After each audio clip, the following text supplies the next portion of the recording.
Good morning all of you. आज हम 12th class mathematics exercise 6.1 के क्वेश्चन नंबर 10 से करेंगे। 9 तक हमने कल किए थे। क्वेश्चन नंबर 10 में कहते हैं ladder 5 metre long is leaning against a wall, मैंने एक दीवार के साथ लगी हुई है कोई ladder. The bottom of the ladder is pulled along the ground away from the wall, मतलब जो उसका नीचे का हिस्सा है उसको खींचा जाता है वॉल से दूर दूसरी तरफ। At the rate of 2 centimetre per second, इस रेट से उसको खींचा जाता है। How fast is its height on the wall decreases when the foot of the ladder is 4 metre away from the wall. जब 4 मीटर की दूरी पे होगा लैडर का फुट, तो कहता है तो हाइट का रेट क्या होगा उसका, है ना, डिक्रीजिंग का, डिक्रीज होने का। देखो ये वॉल है, ये लैडर है,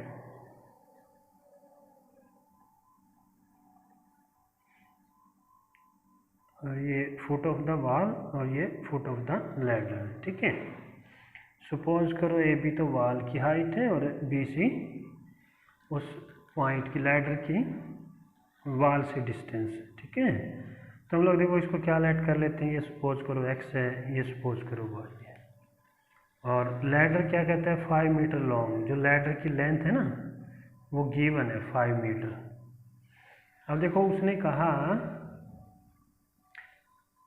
कि इसको यहाँ से खींचा जाता है, इधर से ना, ये जो इसका एंड पॉइंट है इसको ऐसे खींचा जाता है इधर की साइड ऐसे, तो जो इसकी हाइट है ना, हाइट वो ऐसे डिक्रीज हो जाएगी। अगर इसको ऐसे खींचेंगे तो ये नीचे आएगी, तो इसके डिक्रीज होने का रेट हमें बताना है। ठीक है, पहले तो देखो क्या है ना, हमने जो चीज़ लेट की है उनको लिख लेते हैं। Let x be the distance, x be the distance of foot of ladder, foot of ladder from wall, है ना, वॉल से जो लैडर की डिस्टेंस है वो हमने ये एक्स लेट कर ली हुई है ना, और वाई भी लिखा हमने, let y be the height of wall, height of wall where ladder touches the wall, जहाँ वाल को लैडर टच कर रही है ना, माना ये जैसे वाल तो ऊपर तक यहाँ तक टच कर रही है, तो उसको हमने वाई लेट कर लिया। तो देखो पहले तो इनके बीच में रिलेशन पुट करते हैं। देखो राइट एंगल ट्रायंगल हो गई है, तो इन राइट ट्रायंगल पहले हम लोग इनके बीच में एक रिलेशन ले आते हैं। इन राइट ट्रायंगल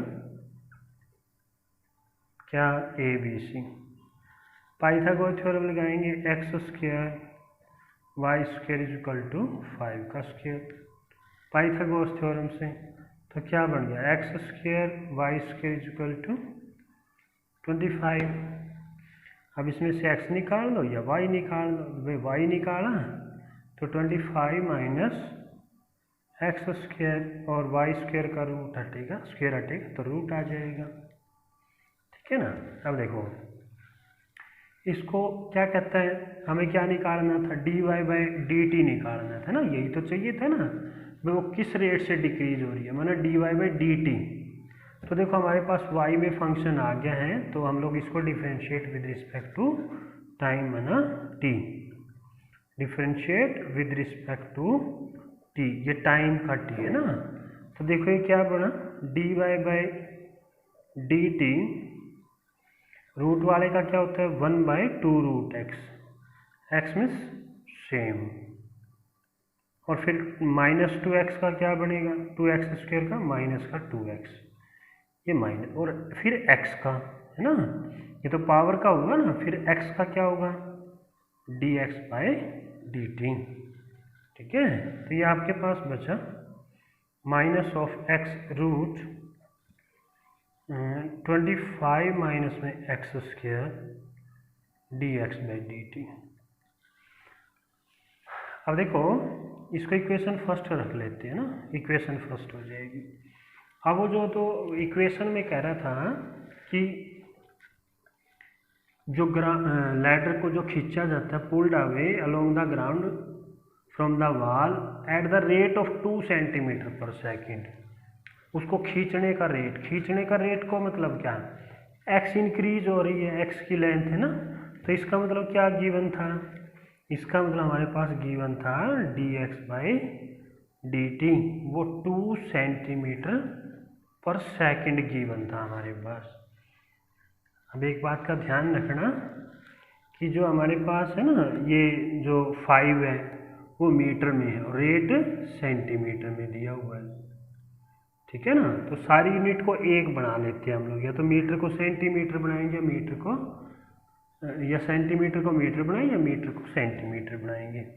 तो देखो उनको तो चेंज अब क्या करेंगे, वो तो लिख दिया, अब इसी को मीटर में चेंज कर लो, 2/100 मीटर पर सेकेंड मीन्स 0.02 मीटर पर सेकेंड, ठीक है।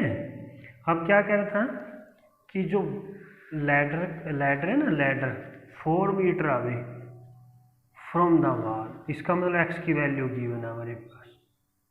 जब ये 4 मीटर की डिस्टेंस पे होगी तो उसके हाइट का डिक्रीज होने का रेट क्या होगा, तो इसका मतलब हमारे पास एक्स भी गिवन है, एक्स ये मीटर में। तो सब्स्टिट्यूट इन फर्स्ट है, सब्स्टिट्यूट इन फर्स्ट इक्वेशन में सब्स्टिट्यूट, ये dy by d t is equal to, देखो क्या minus x means -4 divide by 25 minus में एक्स स्क्वायर मीन्स 16 इंटू में dx बाई डी टी, ये dx by d t 0.02 metre per, ये सारे metre में, इस बात का ध्यान रखना है ना, डेसिमल का हंड्रेड्स। तो ये देखो बचा आपके पास 4 2 -8 डिवाइड बाई 25 माइनस 16, 25 माइनस 16 9 का रूट 3 इंटू में 100। अब देखो मीटर पर, देखो रेट है ना पर सेकंड, लेकिन अब देखो ये क्या आ गया, ये आ गया आपका मीटर में, डिवाइड में 100 है तो सेंटीमीटर बना लेते हैं इसके, तो इसके सेंटीमीटर बनाएंगे तो ये क्या आ जाएगा, सॉरी ये 9 था ना, यहाँ 3 आना था भाई, ये 9 बचा ना, 9 का स्क्वायर रूट 3 बनेगा ना, तो ये क्या बन गया 8/3, अब क्या बन गया ये सेंटीमीटर पर सेकंड, ठीक है ना। अब ये जो माइनस आया ना, माइनस आया है, माइनस को आप छोड़ सकते हो और लिखना पड़ेगा ये डिक्रीजिंग का रेट है, क्योंकि हम साइन जो है ना, साइन किसके लिए यूज करते हैं कि डिक्रीज हो रही है उसकी हाइट या लेंथ जो भी है, मतलब वो डिक्रीज हो रही है, तो हमारे पास ये आंसर आ जाएगा, ठीक है ना। क्वेश्चन नंबर 11 में कहता है particle move along the curve, ये कोई कर्व की इक्वेशन है, इसके अलोंग कोई पार्टिकल मूव कर रहा है, find the point on the curve, इस पॉइंट पे, इस कर्व के ऊपर पॉइंट निकालने, at which the y coordinate changing x 8 times as fast as x coordinate. क्या कहते हैं, कोई पार्टिकल इस कर्व के अलोंग मूव कर रहे हैं और जो उसका y कोऑर्डिनेट है वो चेंज हो रहा है 8 times as fast as x coordinate, fast मतलब विद रिस्पेक्ट टू टाइम, क्या हो रहा है dy बाई जो dx है, सॉरी dt है, वो 8 टाइम, जो x चेंज होने का जो रेट है उसका 8 टाइम्स y चेंज हो रहा है, तो इस कर्व के ऊपर पॉइंट निकालने हमने, तो कर्व की इक्वेशन है 6y = x³ प्लस में 2, तो रेट निकालना है ना, तो differentiate with respect to time, with respect to time है ना t, तो क्या बनेगा कर्व को देगा 6y क्या बना dy बाई dt, और ये क्या बनेगा 3x² और x का dx बाई dt। अब इनकी वैल्यू को सब्स्टिट्यूट कर देंगे ना, ये इनके बीच में जो रिलेशन थी dy बाई dt की वैल्यू रख देंगे, क्या आ जाएगा 8 dx by dt, 3x² dx by dt, ठीक है ना, dx by dt cancel out हो गया, 48 = 3x² और दिस इम्प्लाइज x² 3 से डिवाइड करेंगे तो कितना आ जाएगा 16, और दिस इम्प्लाइज x की वैल्यू क्या आ गई ±4। देखो पॉइंट निकालने x कोऑर्डिनेट आ गया, y निकालना है तो जो कर्व की इक्वेशन थी उसमें रख देंगे। व्हेन x = +4 ले लेते हैं, देन 6y = क्या था x³ + में 2, x का क्यूब मैंने 4 का क्यूब, 4 का क्यूब क्या आ गया 64 + में 2, तो 6y = 66, और दिस इम्प्लाइज y = 11 आ गया। ये तो पहला केस था, है ना, इसको केस बनाना चाहो केस नंबर फर्स्ट।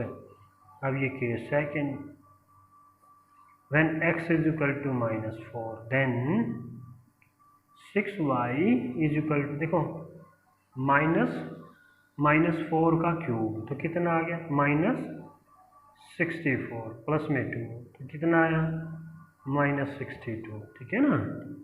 तो 6y = -62, और दिस इम्प्लाइज y = -62/6, 2 से कैंसिल आउट कर दो, माइनस का 31/3, ठीक है ना, 2 से कैंसिल आउट करने के बाद। तो पॉइंट क्या क्या आ गए,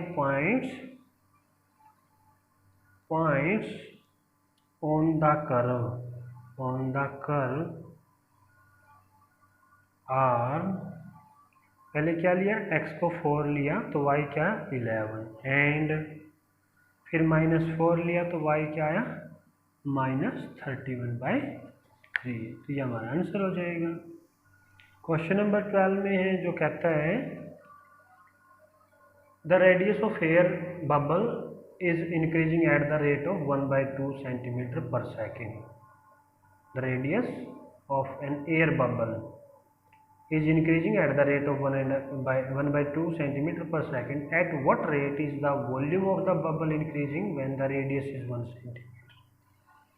तो लेट कर लेते हैं, let V be the volume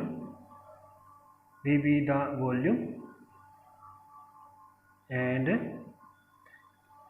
radius को r ले लो या x ले लो, है ना, let and r be the radius of balloon, ठीक है। अब देखो वो क्या कह रहे हैं, जो रेडियस का रेट ऑफ चेंज है ना वो 1/2 cm/s है। रेडियस का रेट ऑफ चेंज dr/dt पर सेकेंड है ना, तो with respect to time 1/2 cm/s है। अब देखो क्या कहता है, रेट बताना है वॉल्यूम के चेंज होने का, ठीक है ना। वॉल्यूम का फार्मूला क्या होगा बैलून का, बैलून क्या है स्फेरिकल, 4/3 πr³, ठीक है। तो इसको डिफ्रेंशिएट करेंगे किसके रिस्पेक्ट में, टाइम के रिस्पेक्ट में, differentiate with respect to t, ठीक है। तो देखो ये क्या बना, ये बन जाएगा आपके पास dv/dt = 4/3 πr³ as it is, और ये तो कांस्टेंट है ना। r³ का करेंगे, r³ का क्या बनेगा 3r², और r का dr/dt, ठीक है ना। ये 3 से 3 कैंसिल, 4πr²। अब उसने लास्ट में कहा ना जब रेडियस क्या है 1 सेंटीमीटर, r² मीन्स 1 का स्क्वायर, और dr/dt है ना हमारे पास गिवन था, dr/dt वो कितना है वो 1/2 है। तो ये 2 2 जा 4, तो कितना आ गया 2π। क्या चेंज हो रहा है वॉल्यूम, वॉल्यूम को क्या लिखेंगे क्यूब cm/s, ठीक है ना, ये उसका रेट आ जाए। क्वेश्चन नंबर 13 है। क्वेश्चन नंबर 13 में कहता है balloon which always remains spherical, है ना, has a variable diameter 3/2 × 2x + 1, find the rate of change of its volume with respect to x। अब उसने देखो मेंशन भी कर दिया विद रिस्पेक्ट टू x हमें निकालना है। देखो वॉल्यूम, देखो वॉल्यूम कैसे निकलेगा, वॉल्यूम ऑफ बैलून है ना स्फेरिकल है ना, 4/3 πr³, ये डायमीटर गिवन है हमारे पास, तो रेडियस निकाल लेते हैं ना, रेडियस r क्या हो जाएगी, इसका हाफ 3/2 का हाफ में ना 3/4 हो जाएगी। हाफ करने का तरीका क्या है 1/2 से मल्टीप्लाई कर दो, है ना, इसकी कोई यूनिट नहीं गिवन है ना ऐसा। विद रिस्पेक्ट टू देखो वॉल्यूम है वॉल्यूम V क्या बनेगा 4/3 पाई आर क्यूब। तो रख लेते हैं 4/3 पाई आर क्यूब, आर की जगह ये आ जाएगा आपके पास क्या 3/4 इंटू 2x+1 का क्यूब। ठीक है, इसको सिंप्लीफाई करते हैं 4/3 पाई, देखो 3 का क्यूब 27, 4 का क्यूब 64, और ये एज इट इज रख लो है ना, क्योंकि हमें इसका डेरिवेटिव निकालना है। तो ये हो जाएगा 3 9 जा और 4 6 है ना, ये आ जाएगा। तो क्या बना आपके पास 9π/16 2x+1 क्यूब। अब किसके रिस्पेक्ट में वॉल्यूम निकालना था, x के रिस्पेक्ट में। तो क्या करेंगे differentiate with respect to x। तो क्या बना dv/dx इज इक्वल टू, ये तो कांस्टेंट है 9π/16, पावर का करेंगे, पावर आगे आ जाएगी, पावर में से एक कम कर देंगे। फिर इसका क्या बना 2x का 2 बन गया, और x के रिस्पेक्ट में करना ही था तो 2x का 2 आ जाएगा। तो ये बना आपके पास, इससे इसको कैंसिल 8, तो कितना आया 27/9 3 20 डिवाइड बाई 8 पाई, और ये आ गया 2x+1 का होल स्क्वायर। ठीक है ना, तो ये हमारे पास इसका आंसर आ जाएगा। क्वेश्चन नंबर 14 है। क्वेश्चन नंबर 14 में कहता है sand is pouring from a pipe at the rate of 12 cube centimetre per second. 12 cube centimetre per second, cube है वॉल्यूम की यूनिट, पर सेकेंड है, इसका मतलब dv/dt है। और उसके बाद कहता है the following sand forms a cone on the ground in such A way that the height of the cone is always 1/6 of the radius of the base. जो कह रहे हैं जो हाइट है ना, हाइट है, रेडियस का हमेशा 1/6 है रेडियस का। तो दिस इम्प्लाइज, यहाँ से r निकाला तो 6h आ गया। और फिर कह रहा था ना उसमें कि भाई जो sand pouring from a pipe है, ग्राउंड पे क्या बना रही है, कोन बना रही है। इसका मतलब जो रेट ऑफ चेंज पाइप का है वही कोन का होगा। क्यों? क्योंकि वॉल्यूम इक्वल होंगे, क्योंकि पाइप के थ्रू जो सैंड नीचे आएगी वही तो कोन बनेगा ना, इसका मतलब वॉल्यूम इक्वल होंगे। तो ये उसी का rate of change of volume है मतलब। तो फिर कहता है how fast is the height of the sand cone increasing when the height is 4 centimetre. Height क्या दे रखी है, हाइट 4 सेंटीमीटर दे रखी है। तो कहता है तो इसकी हाइट किस रेट से चेंज होगी, है ना। तो हाइट क्या गिवन है, वॉल्यूम गिवन है। तो वॉल्यूम का फार्मूला लिख लेंगे। वॉल्यूम का फार्मूला क्या, कौन है ना, कौन का वॉल्यूम का 1/3 pi r square h is equal to 1/3 pi, r की वैल्यू है ना हमारे पास, r की वैल्यू पुट कर लेंगे। r की वैल्यू पुट करेंगे 6h का होल स्क्वायर इंटू h को h रखोगे। यहाँ से हम h नहीं रखेंगे यहाँ पे, क्यों? क्योंकि हमें हाइट का रेट चेंज निकालना है ना, तो इसलिए r की वैल्यू पुट करेंगे, h आ जाएगा। तो ये बना 1/3 पाई, ये क्या बना 36 h स्क्वायर इंटू h, ये 12 आ गया। तो क्या बचा आपके पास 12 पाई h क्यूब, ये आ गया आपके पास, है ना। तो जो आपका वॉल्यूम था वो आ गया आपके पास 12 पाई h क्यूब। अब इसका रेट ऑफ चेंज निकालना है तो क्या करेंगे, differentiate with respect to t, है ना। तो ये क्या बना dv/dt is equal to 12 pi h आ गया भाई। h का क्या बनेगा 3h स्क्वायर और h का dh/dt, ठीक है। और दिस इम्प्लाइज dv/dt हमारे पास वैल्यू थी, यहाँ 12 रख लेंगे, ये 36 हो गया पाई h कितनी गिवन थी, h की वैल्यू 4 है, तो 4 का स्क्वायर इंटू में dh/dt ये पूछ रहा है, ठीक है ना। तो इधर से आपके पास देखो dh बाई, ये उधर जाके डिवाइड में हो जाएंगे मतलब। तो ये बना आपके पास, ये बनेगा आपके पास dh/dt इज इक्वल टू, ये इधर जाएंगे 12 डिवाइड बाई 36 पाई 4 का स्क्वायर 16 है ना, तो 12 3 जा, तो क्या आ गया 1/16 3 जा 48 पाई। हाइट है ना, हाइट को क्या सेंटीमीटर, रेट है पर सेकंड, तो ये इसकी यूनिट आ जाएगी। ठीक है ना। नेक्स्ट क्वेश्चन है 16, क्वेश्चन नंबर 16 में देखो क्या कहता है। क्वेश्चन नंबर 16 में कहता है भाई the total revenue in rupees received from the sale of x units of produced product given by this, है ना। कोई जो टोटल रिवेन्यू कॉस्ट है वो इस फंक्शन के द्वारा गिवन है। x क्या है, यूनिट है, कितने भी प्रोडक्ट प्रोड्यूस किए हैं उस वो यूनिट है। तो कहते हैं find the marginal cost, find the marginal cost, marginal cost when x is equal to 7। वो कहते हैं जब 7 यूनिट प्रोड्यूस की गई होगी तो उसकी मार्जिनल कॉस्ट बताओ। मार्जिनल कॉस्ट क्या होती है फंक्शन को यूनिट के रिस्पेक्ट में डिफरेंशिएट करना। अब इसकी यूनिट क्या है, x है, तो इसका मतलब फंक्शन को x के रिस्पेक्ट में डिफरेंशिएट करें, differentiate with respect to x। तो ये क्या बना dr/dx, तो ये बना 26x, डेरिवेटिव इसका, और 26x का 26 कॉमन ले लो, x + 1।